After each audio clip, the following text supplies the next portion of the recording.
You're a leech. You can't stay here anymore. That was my father's verdict, delivered in front of everyone at the family meeting.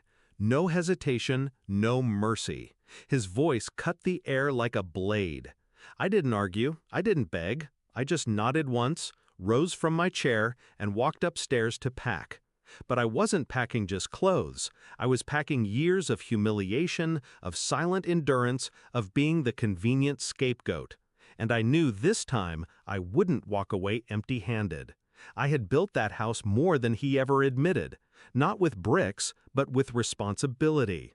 The utilities in my name, the internet bills, the streaming subscriptions, the insurance policies, even the car lease he bragged about negotiating.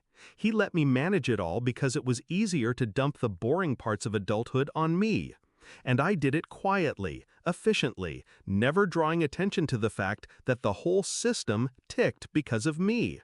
But he mistook silence for weakness, and weakness for permanence. That night, while he slept smug under his roof, I went digital ghost. One by one, I logged in. Electricity, canceled. Water, disconnected. Internet, terminated. Streaming services, insurance, car lease, all shut down.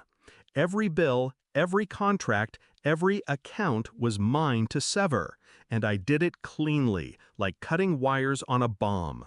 By dawn, that house was no longer his fortress. It was a shell. The next morning, my door shook with pounding fists. His voice cracked with rage. "What the hell did you do? Nothing works. The house is dead." I opened the door just wide enough to meet his eyes. Calm, cold. "I stopped leeching," I said. Flashback, I was 14 when he first called me a burden.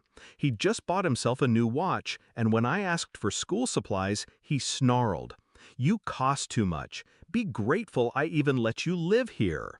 I carried that line for years, tucked deep, unspoken, but I never forgot. So when he called me a leech at the family meeting, it wasn't a new wound, it was just the final one. His screams escalated outside my apartment. Threats, insults, promises that I'd regret this.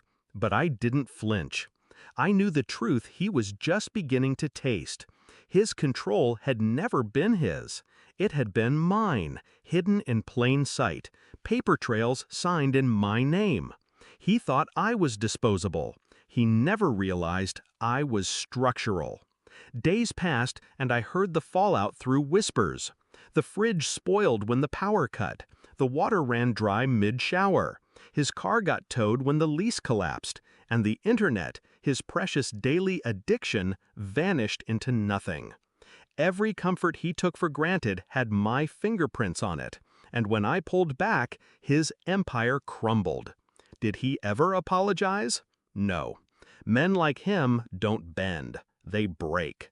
But now, when he sees me, there's no smugness, no laugh, just a flicker of something he can't mask. Fear. Because he knows I'm capable of disappearing his world with nothing more than a few keystrokes. People ask if I felt guilty, if revenge rotted me from the inside. But I don't call it revenge. I call it balance. He stripped me of dignity in front of the family. I stripped him of his illusions in front of himself. When he spat, "You're a leech," he thought he was cutting me off. What he didn't realize was that I had already unplugged him. The last time we locked eyes, he asked through clenched teeth, "How could you do this to your own father?" I smiled, small and deliberate. "Easy. You said I wasn't family." That silence, heavy and final, was the closest thing to justice I'd ever known. He built a kingdom on my back.